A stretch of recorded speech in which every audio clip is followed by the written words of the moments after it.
कहानी है राघव की। राघव अपने माँ पापा के साथ पुणे में रहता है। अरे बेटा, टिफिन तो लेकर जा। राघव अपने परिवार के साथ बहुत खुश था। राघव, कांग्रेचुलेशंस, तुम्हें प्रमोशन मिला है और तुम्हें मुंबई के हेड ऑफिस में ज्वाइन करना है। राघव खुश भी था और उदास भी। एक तरफ प्रमोशन की खुशी थी, दूसरी तरफ परिवार को छोड़कर मुंबई में शिफ्ट होने का दुख। ये तो बहुत अच्छी बात है ना बेटा, जो तुम्हें मुंबई में शिफ्टिंग मिली है। वैसे भी मुंबई पुणे से अच्छा ही है और ज्यादा डेवलप्ड भी है, वो तो है, लेकिन पुणे में आप लोग हो, मुंबई में मेरा कौन है। मुंबई में तेरे सपने हैं, तेरा ड्रीम, तुझे मैनेजर बनना है ना। और क्या पता मुंबई में कोई अपना भी मिल जाए। क्या माँ, तुम भी। राघव के मम्मी पापा को भी दुख था कि राघव को अकेले शिफ्ट होना पड़ेगा, पर वो जानते थे कि ये उसकी जिंदगी के लिए अच्छा है। 1 महीने बाद राघव मुंबई आया। वो पहले अपनी कंपनी गया और फिर एक एजेंट के ऑफिस में। ये फ्लैट है, ये आपके ऑफिस के पास। फिलहाल तो उसमें कोई नहीं है, पर जल्द ही 2-3 लोग आ जाएंगे। फ्लैट फुल्ली फर्निश्ड है, 2 BHK। तो चलिए देखते हैं। राघव एजेंट के साथ फ्लैट देखने गया। फ्लैट काफी बड़ा था और उसमें टीवी, फ्रिज, AC ऑलरेडी था। ये देखकर, ये फ्लैट मुझे पसंद है। आपको 10,000 रुपए पर मंथ देने पड़ेंगे। 10,000 मेरे बजट से ज्यादा है, पर क्योंकि ये फ्लैट इतना अच्छा है इसलिए चलो ठीक है। राघव ने एजेंट को पैसे दे दिए और एजेंट ने राघव को चाबी दे दी।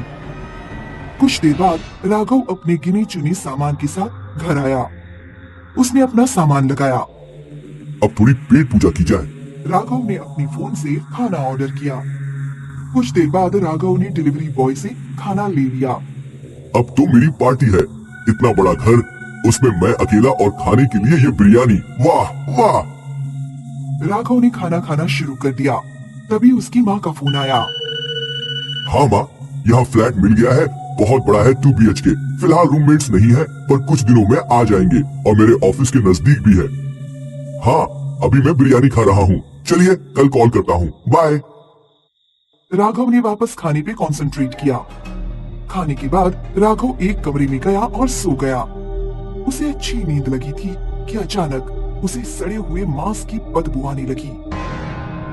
अरे, ये बदबू कैसी है? मैंने तो कचरा फेंक दिया था। राघव यहाँ वहाँ देखने लगा। तभी उसकी नजर, शायद ये बदबू उस कचरा कुंडी से आ रही है। खैर, एयर फ्रेशनर मार के और खिड़की बंद करके सो जाता हूँ। राघव ने एयर फ्रेशनर मारा और खिड़की भी बंद कर ली। फिर भी बदबू कम नहीं हुई। उस रात वो वैसे ही सो गया। अगले कुछ दिनों तक उस मांस की बदबू आती रहती थी। अब उसने बदबू पे ध्यान देना छोड़ दिया था। फिर अचानक एक रात राघव सो रहा था कि उसे किसी औरत के चिल्लाने की आवाज सुनाई दी। राघव, मेरी मदद करो, help me, please help. Raghav डरकर उठ गया। उसका सारा शरीर पसीना पसीना हो गया था। क्या ये सपना था? राघव काफी देर तक जागता रहा और फिर वापस सो गया। इस दिन के बाद अक्सर राघव को ये सपना आता और वो डरकर उठ जाता था। ये सब मेरे साथ क्यों हो रहा है? ये औरत कौन है? इसे मुझसे क्या चाहिए? ऑफिस में भी राघव अक्सर उस औरत के बारे में सोचने लगा। कौन है ये औरत? क्यों मुझसे मदद मांग रही थी? मैं तो इसे जानता तक नहीं। राघव की नींद हर दिन खराब हो रही थी। इसका असर उसके काम पर भी पड़ रहा था। राघव, ये क्या है? तुम्हारा आजकल काम में बिल्कुल ध्यान नहीं रखता। ऐसे रिपोर्ट बनती है क्या? तुम एक सीनियर एग्जीक्यूटिव हो, ध्यान दो अपने काम पर। Sorry sir. लंच ब्रेक में राघव का फ्रेंड उसके पास आया। क्या हुआ? बॉस इतना बड़ा क्यों रहा था? क्या पता यार, एक तो नींद पूरी नहीं होती, ऊपर से बॉस की खिटखिट। अजीब बात है, तुझे नींद क्यों नहीं आती और तेरी नींद पूरी क्यों नहीं होती? तेरा तो कोई फ्लैटमेट भी नहीं है। अब तुझे क्या बताऊं, मुझ पर क्या बीत रही है।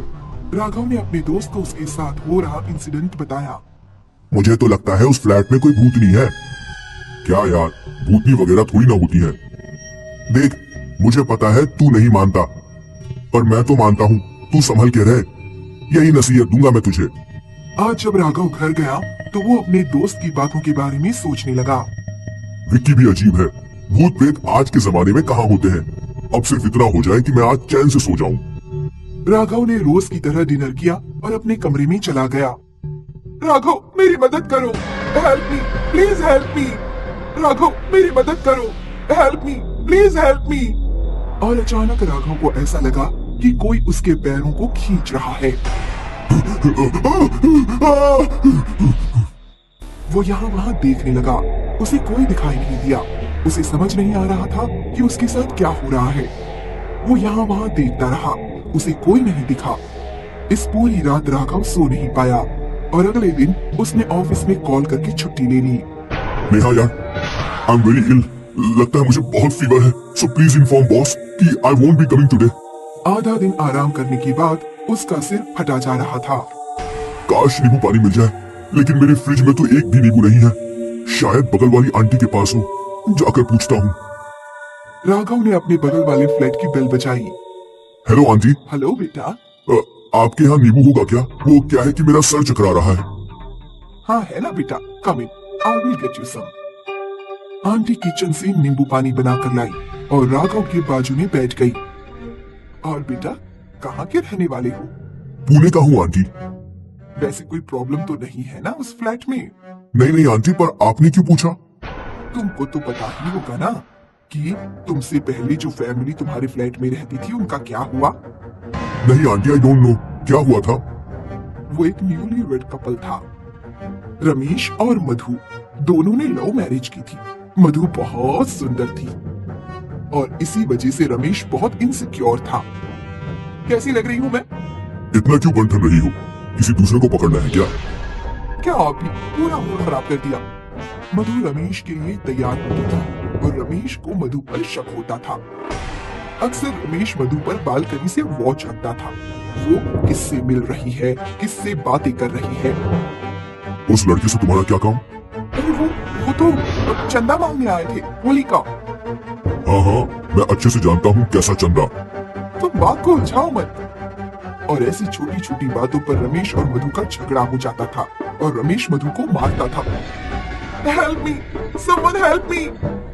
कुछ महीनों बाद रमेश और मधु के झगड़े बहुत बढ़ गए और वो हर दिन मधु को अपनी बेल्ट से मारता था और मधु सिर्फ हेल्प मांगा करती थी। हेल्प, प्लीज कोई हेल्प करो, कोई मेरी मदद करो। रमेश मधु को मार रहा था। Help me, please help me. Madhu वहां से भागी और किचन में चली गई। उसने वहां एक चाकू उठाया। मैं अपनी जान ले लूंगी।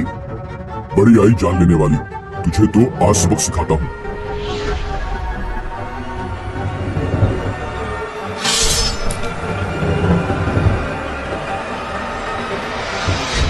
Help me, someone please help me. Madhu को मरते देख रमेश वहां से भाग निकला।